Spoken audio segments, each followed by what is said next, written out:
আজকে ভিডিওটা দিতে আমার প্রচণ্ড লেট হয়ে গেছে, মানে এখন এত রাত হয়ে গেছে আর আমি এখন ভিডিওটা দিচ্ছি। তো সকালবেলা এতটাই রোদ, আমি বাইরের দিকে শুধু তাকিয়ে তাকিয়ে দেখি যে এই রোদের মধ্যে গাছের ফুলগুলোও মানে একদম নেতিয়ে যায় তাড়াতাড়ি, সে ভোরবেলার দিকে না তুললে। আর ভোরবেলার দিকে আমার ঘুমটা এখন আর ভাঙে না।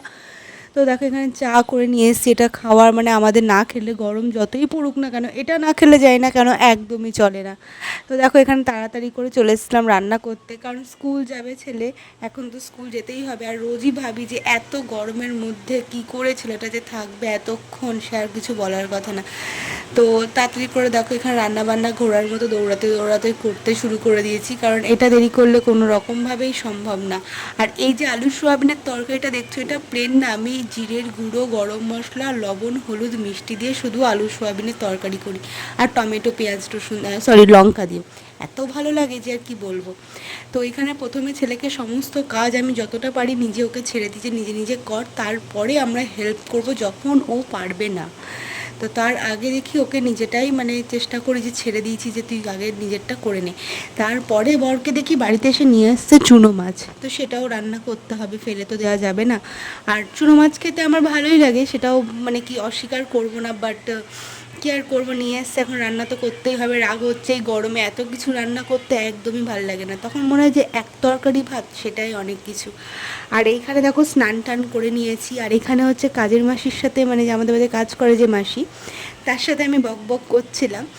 তো এখানে দেখো আমার পুজোও হয়ে গেছে, আসলে এত বড় ফর্ম সেটাই উনি ফিল আপ করবে, সেই বিষয় নিয়ে আমার সাথে কথা বলছে যে কী করে ফিল আপ করবো, কী করবো না করবো, তাই আমি হাসছি আর বলছি।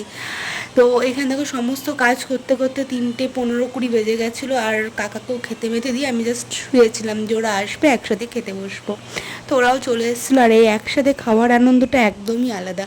মানে এই সময়টা তো বারবার আসে না, যতটা পারি সব কিছু আমি একসাথেই করার চেষ্টা করি, কারণ এই সময়গুলো কখন আর ফিরে আসবে না।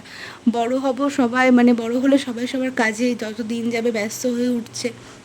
আমার বিকালবেলা আমার মাও চলে এসেছিলো যে মুদিখানা লেখানোর জন্য। আসলে আমরা তো নন বেঙ্গলি, আমার মা যেহেতু বাংলা একদমই লিখতে পারে না, তাই জন্য মায়ের মুদিখানার ফর্দটা সব কিছু আমিই লিখে দিই।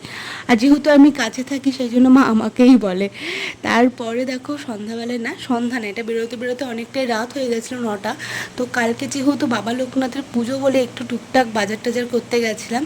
আর আসার সময় বর অনেকবার সেধেছিলো যে কী খাবা কী খাবা, তো আমি কিছু খাবো না। তো এখানে দেখো ও নিয়ে এসেছিলো একটা কোল্ড ড্রিঙ্কস, তো আমি হচ্ছে জলজিরা নিতে বলেছিলাম তার সাথে, আর একটু লেবু, জলজিরা, আর তার সাথে কোল্ড ড্রিঙ্কসটা দিয়ে নেব। এত ভালো লাগে খেতে, সে আর বলার কথা না। মানে বাড়িতে গেস্ট আসুক বা এমনিও এত সুন্দর লাগে খেতে, আর মানে বদহজমটাও দূর হয়, খেতেও ভালো লাগে, গরমের দিনে একদম দারুণ লাগে। আর এর সাথে যদি একটু পুদিনা পাতা পাওয়া যায় তাহলে তো আরও বেশি ভালো লাগে, তো যেটা আমার কাছে নেই। তো কালকে যেহেতু বাবা লোকনাথ পুজো, অনেক কিছু কাজ আছে, তো দেখাবো অন্য একটা ভিডিওতে।